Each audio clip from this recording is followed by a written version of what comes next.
going on, everybody? What's going on? Coming to you live from my work van. I'm out here doing some work today, but there's always time for union business. Always time for union business. I've been moved. I've been excited. I've been motivated by all of my union brothers and sisters in solidarity, coming out, supporting or fighting against operator assaults, getting the media involved, bringing the attention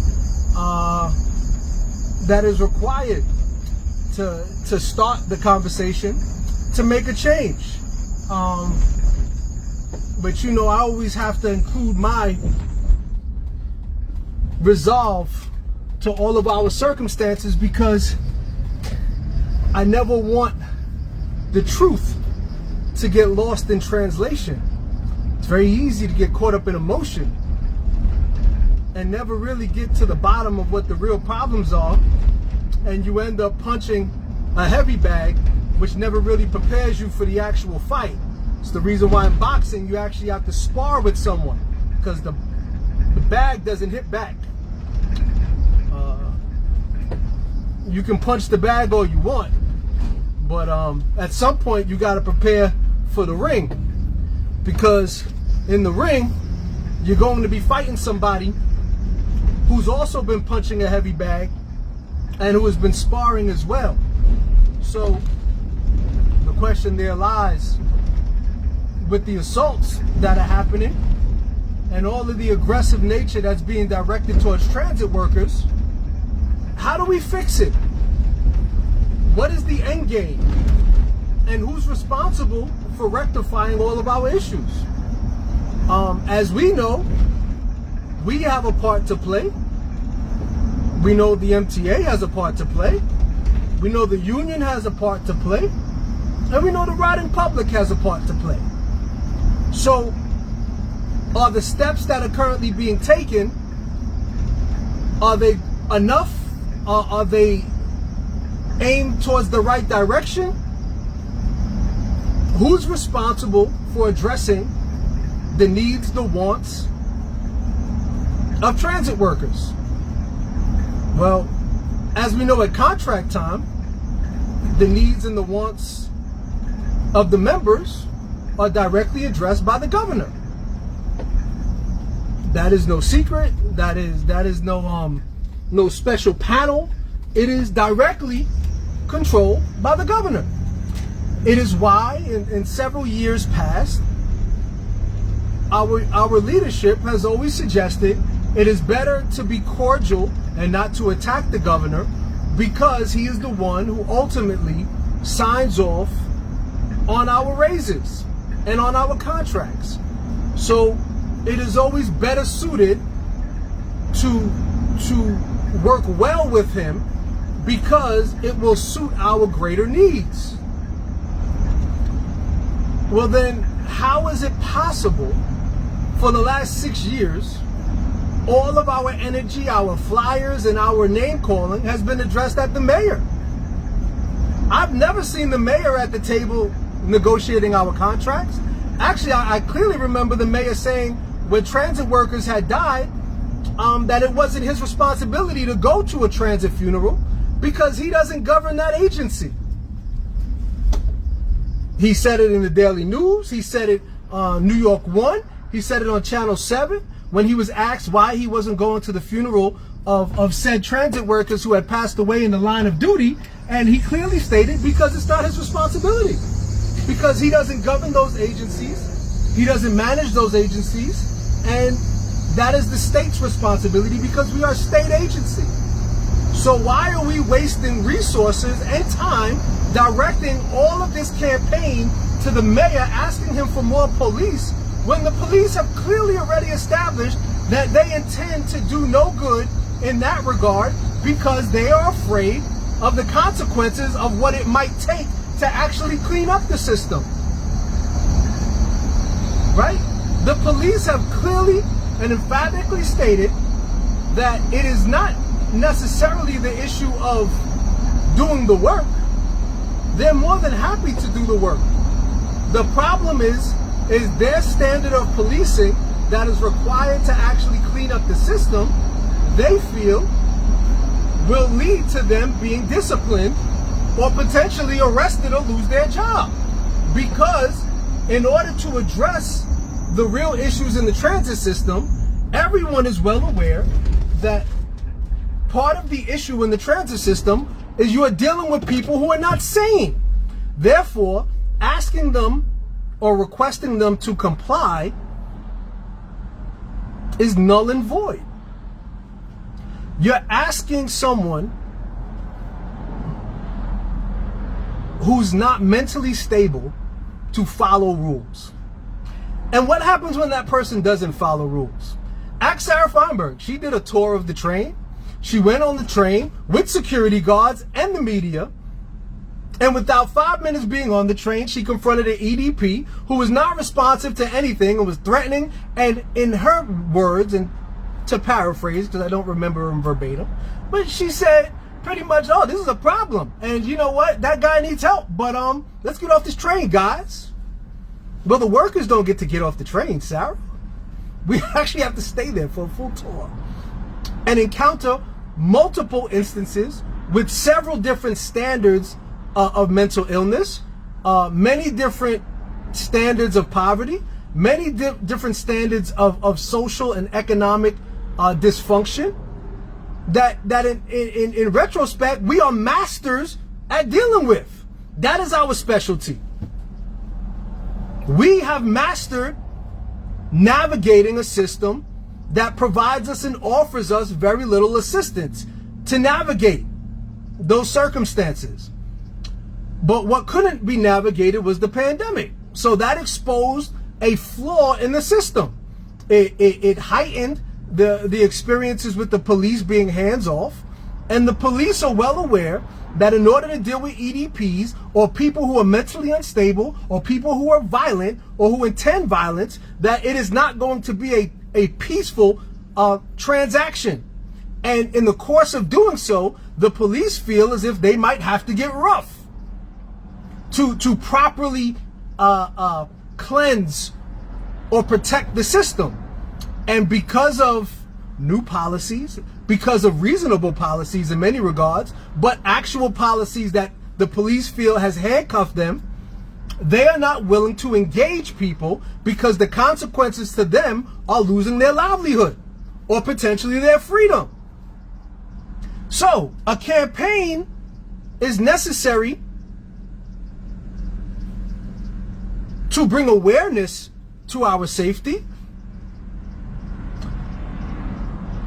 But I question the motives behind it.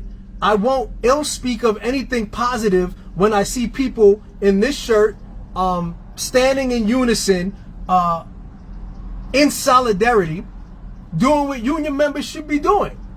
Activating themselves, being active, being proactive. That is always positive. But be very wary of being misled to the slaughter, because there is no end game by soliciting to the mayor who's on his way out. The person who controls the least amount of resources in the transit system, the person who has the least amount of say other than the police, who have already agreed that they're not going to do the work, not because they're not capable, because there are consequences to them doing their work in the way that it needs to be done, alluding or according to them, that would compromise their freedom or their pensions. So then what is the end game? What role does the union have to play? What role does the MTA board have to play? What role does the governor have to play? And then the question there lies, then why aren't we addressing our issues to those people? So we have a world tour, as you would say, of President Utano, division reps, management at the highest level being the interim president, Sarah Feinberg, Pat Foy, all going on a press tour blaming the mayor. All of them going on a world tour blaming the mayor for the system being unsafe and demanding that the mayor protect MTA workers. Or else. What is the or else? Well, let's see. In March of 2020, 8 people had died of COVID. By April of March 2020, 40 people had died. As the year progressed, over 130 people had died because the MTA and the governor, and if you want to add the mayor, add him too, all failed to protect our lives. Protect our lives. They weren't saying we didn't want you to get punched in the face. They said if you die, you die. Go to work. We need you. What safety did they guarantee? What measures were taken, again, by the union? Because we have a role to play that would force us to be respected at the time when we had the greatest amount of leverage that we probably would have had since the 60s. That was the moment. That was the moment. That's when we had the leverage. That's when we had the power. Because the system needed to be ran, and if the system didn't ran, then what were the negotiations being had in order to manage the system? What infrastructure was put in place to guarantee, knowing what the consequences of the pandemic would be, knowing what the homeless situation would be, knowing what this would all turn into?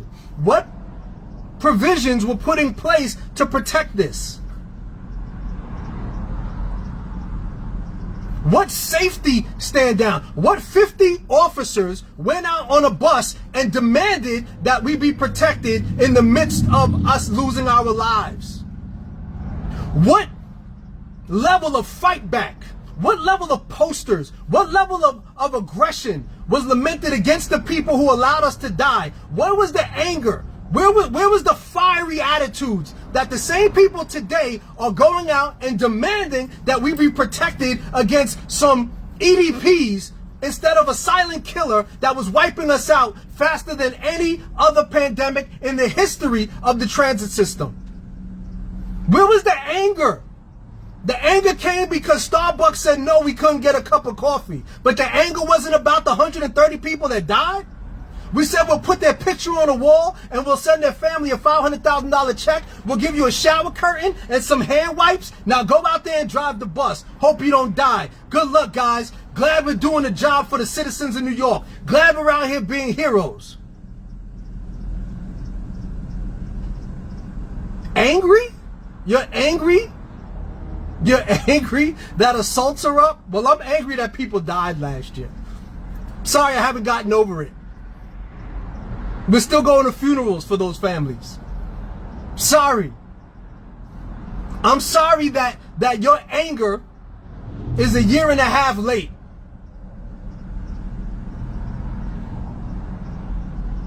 How dare you? Yes, we need a campaign. You know, we need a campaign against the governor. The campaign against the governor should read as such: Dear Governor Cuomo, how are you? We are Local 100. You know the guys that you vetoed the Tier 6 bill for? The guys that $300,000 of our money had went to you for? You know the guys who wrote you a $300,000 check for you to lock the door in our face and tell us that we can't come inside and eat? You know the guys that you set aside a 2% raise that we guaranteed would not beat the rate of inflation? Those guys. How you doing? We're at the door. Just curious, Governor Cuomo. Any idea where those MTA police are that you brought into the depots and into the system yards to monitor us and potentially arrest us on the site, at work, to disgrace us, to belittle us, to minimize us, to marginalize us, Governor Cuomo? And not a peep from the union. The day he vetoed that Tier 6 bill, there should have been a campaign handing out flyers on every bus demanding that Tier 6 be addressed. Where was the anger? Where was the frustration for the members? Oh, I'm sorry, it didn't affect the top 4. It didn't affect the top 20. It didn't affect the top 50. It didn't affect the people with golden parachutes. It affected tier 6. It affected the people who would be here long after the people who made those decisions and didn't care would be gone.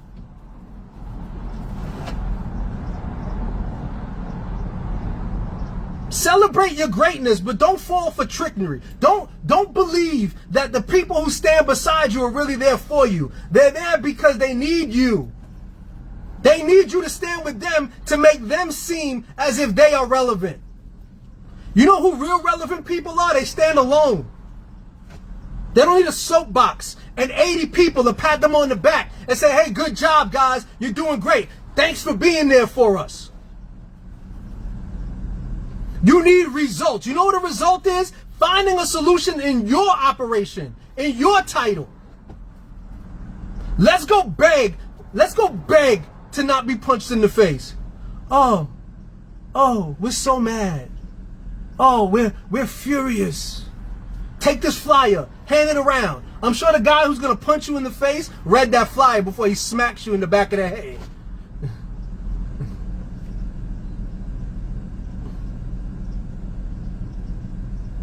Let's get out there and support our brothers and sisters. Of course. Let's all march down Fifth Avenue. Let's all get a bus and do whatever it takes. But I assure you, that is low-hanging fruit that will bring no remedy. The remedy starts in the operation of your title. The remedy starts in how you affect service.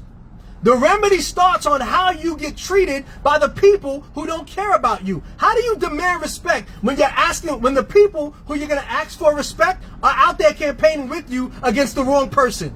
You talk about smoke and mirrors. You talk about management helpers. You talk about the people who are really against you. When did you ever see all of the people who are taxed to be responsible for your well-being, all blaming the wrong person? There's a fire over here, and you're looking at the river over there. Hey, river, we need you to jump over here on top of the fire. What? Dear Mayor de Blasio, the guy who allowed the schools and DC 37 and the DOE and the health and hospital, the people who pushed back against the mayor, the people he directly governed, when the pandemic hit, they demanded from him or told him what they weren't going to do, and he complied. They weren't going into schools. They weren't going to police. They weren't going to do whatever they were going to do. The fire department, the police department, the Department of Education, all of the agencies that the mayor directly controls pushed back against the mayor, and he conceded. All of the agencies that the governor controls had no pushback and had no concessions. Think about that. Think about that. Everything the governor controls went on with business as usual and had the highest amount of casualties. Everything that the mayor controlled had the least amount of casualties and had an easier task at accommodating their members. Think about that. But yet we're making an appeal to the mayor? The nursing homes are an exact replica of what happened in the Transit Authority. The nursing homes are a direct replica of what happened at the Transit Authority. The nursing homes are a direct replica of what happened at the Transit Authority. Don't believe me? How many people died there? How many people died here? Who controlled it? Who was responsible for covering it up? Who made no mention of it? Who got not held accountable for it? Who's still running from it? But we want to put a flyer up with the mayor's face in sand, go on a world tour, Sarah Feinberg, Pat Ford, Tony Utano, all of the division. Please, mayor, get it right. We're angry. What? He's like, hang up the phone. I don't even run you guys. What are you talking about? Control the police. You got bigger problems. The police are not your problem, I promise you. The problem is your union, who doesn't care whether you live or die. That's your problem. Because if they did, they would have protected you last year. You're a day late and a dollar short. An argument configured to generate a buzz and to show some type of stature and unionism. And to the members who are all engaged, God bless you. If you want me to stand out there with you, pick a day. I'll be there. No problem. Because I think solidarity at times is more important than, even if it's entangled with a fake message, I think it's always important to go and show strength and unity and stand there with our shirts and stand as one. An injury to one is an injury to all. Great. It's all great. But it has to work both ways, right? If an injury to one is an injury to all, well then one life loss is an injury to everybody. And then that should be at the greatest concern of everybody. So if a tier 6 member gets their pension bill vetoed by the governor that we give $300,000 to, that's an injury not to one, but to many, but yet the fight isn't there for them. The concern isn't there for them. The anger isn't there for them. So the message gets convoluted because you say, if you care for me for one issue, but you don't care for me for the other issue, then what's the issue? Then who really has my best interest in it? And then watch the people who benefit from the interest that they propose rather than the broad interest. Right? So if there's an issue that doesn't affect maybe 50 people at the top, but then another issue politically doesn't affect them or does affect them, if they attach themselves to it, be very, very cautious or be mindful. And then just ask the question about how exactly is it that this issue becomes at the forefront, but then the other ones, which are equally relevant or even more relevant, never make it to the forefront, never become a marching cry. So my question or my request or my ambitions all lead to the road of every issue that affects us has to be demanded from us. We cannot be complacent and cherry pick where the value lies in our lives. Our lives, the day we walk into work, the day we walk out of work, and the day we collect our pensions. The same as every other agency. The police ain't locking people up because they don't want their pensions, their livelihood, or their freedom affected. But what do you think about us? You know who's making that decision for them? Pat Lynch.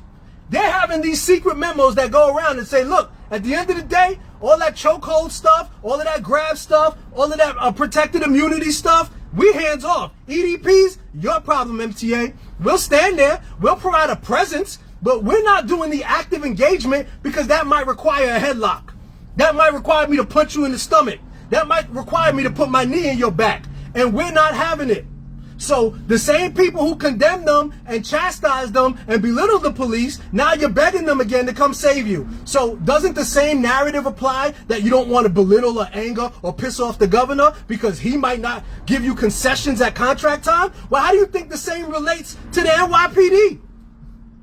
How do you think their response is to a year and a half of belittlement? And let's be very clear, a lot of it is just due. They deserve a lot of critique. Right? We all know that, but you don't get to pick that fight and then beg for the person you started the fight for to come protect you. They've drew their line in the sand that you keep calling on the mayor to dig his head out of. In front of that picture should be a blue line because the police drew theirs. So where's our line? Where's our red and blue line? Where's our TWU line in the sand? Where was that line? When was it drawn and who draws it?